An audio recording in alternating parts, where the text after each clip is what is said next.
Hi friends, and thanks for coming for some coloring today. We are doing life cycle of an apple. So you may have this worksheet. If you do, then we're going to be coloring it in. If you don't, you can print it out, have your mom and dad print it out. We also have some awesome colors today, okay? So you can pick any colors you like, but I chose these colors for my coloring sheet today. So if you'd like to choose those two, you can. I picked red, pink, light green, brown, and green. Gosh, going over those colors, that's wonderful, right? All right, so let's get started. We're going to be coloring in our apple life cycle.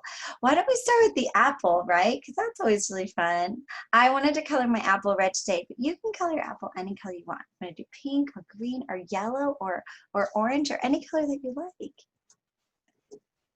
My favorite color is orange, but I decided to color my apple in red today. There's the apple. Let's color it in.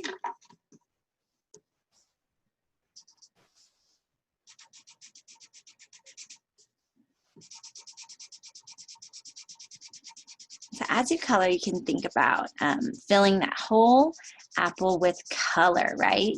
So we're just trying to put all that color into the apple so that we can see whatever color we chose. So I chose red, and I don't know what color you chose, but I'm sure it looks beautiful. And working on staying in those lines and just getting all the way, all the white, right? Changing all the white areas into that color, right? So there we go. There's my apple. I'm gonna put my cap back on, nice and tight. Okay, so, and then I wanted to color my leaf in green, right? So I have a light green and a dark green. You can pick whatever color you like, but I'm gonna choose green. I think this is like just a green, not too dark, not too light, just green. All right, now, what else should we color? So we have an apple here, and that's nice and colored in. Oh, I think we can color in the stem too if you guys want to color in the stem. I'm going to use brown for the stem. Okay, some of you guys might have done that. I'm just noticing that. It's good to notice, right? All right, so what else can we color in? Would you guys like to color in the tree? Should we color in the tree? That'll be fun.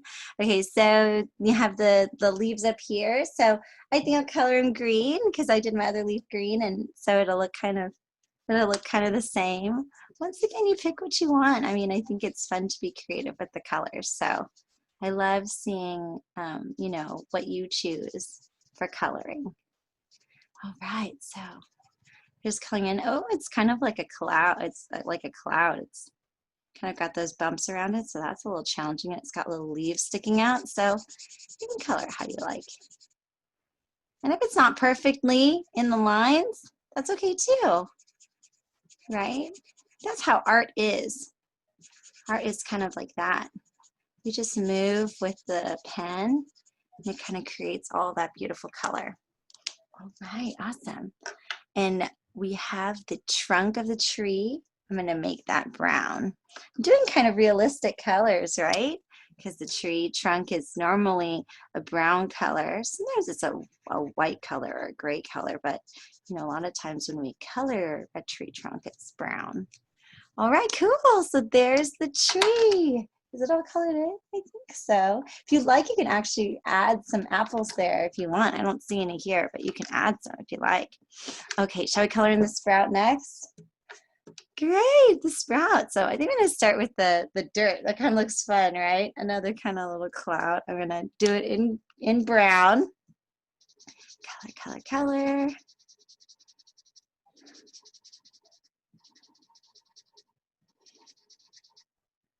All right, let's see if we can color that in. Oh, there's like so many little parts to it. Kind of makes it fun, but also makes it a little challenging too. All right, so let's see what's next. Oh, the little leaves. So I've noticed sometimes small leaves, you know, on sprouts, they're a brighter green color than like the full grown leaves. So I thought I could use some light green and do the leaves kind of in a light green.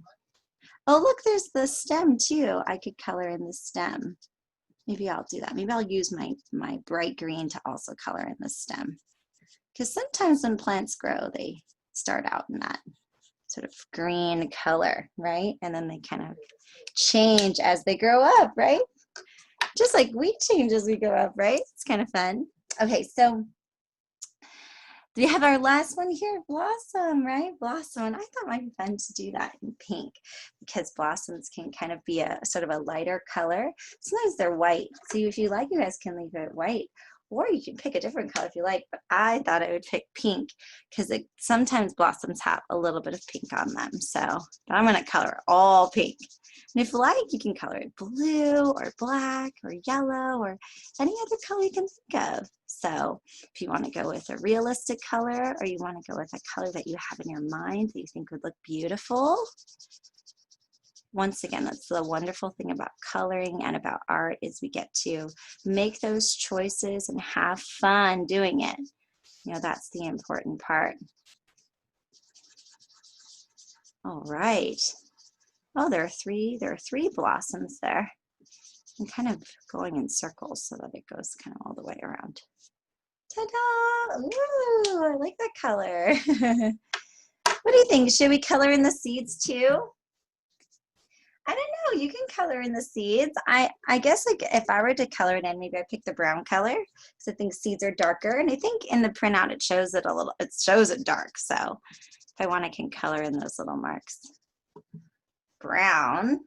So, and I think those little marks are actually like a shine mark. So if you want to leave it clear, then I think that it looks like shiny seeds, which is also pretty cool. All right, there we did it.